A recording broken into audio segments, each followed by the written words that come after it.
My name is Peter Gøtzsche. I'm a director of the Nordic Cochrane Center in Copenhagen and professor of research design and analysis at the University of Copenhagen.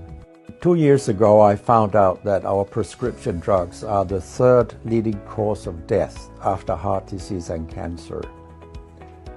Our drugs kill around 200,000 people in America every year, and half of these people die while they do what their doctors told them. So they die because of the side effects. The other half die because of errors. And it's often the doctors that make the errors, because any drug may come with 20, 30 or 40 warnings, contraindications, precautions and so on. No doctor in the world knows about all this. So they give patients drugs that they should not have given them, that interact dangerously with other drugs or food items or so on. And then the patients die. That's the other half. So the other thing I found out 2 years ago was that much of what the drug industry does fulfills the criteria for organized crime in US law. And they behave in many ways like the mafia does. They corrupt everyone they can corrupt. They have bought every type of person, even including ministers of health in some countries. So there is a huge amount of corruption. In my country, for example, Denmark, we are regarded as having very little corruption.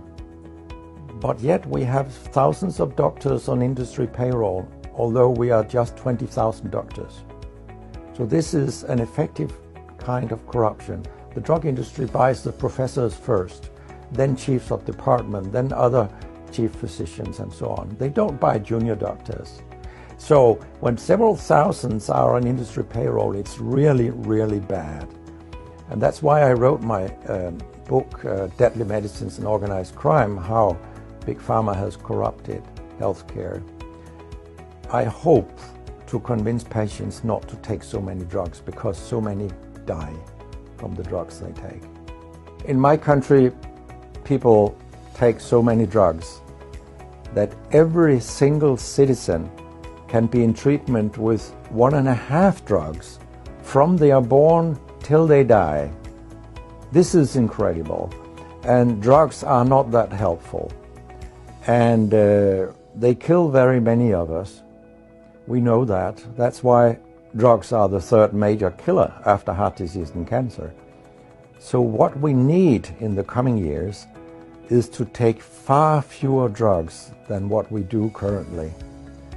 If we did that and we were careful, then we could live longer and live better lives. Because drugs have many side effects, and patients often don't realize that when they become worse, that it could be a side effect of the drug, which they continue taking because that's what their doctors tell them. So when I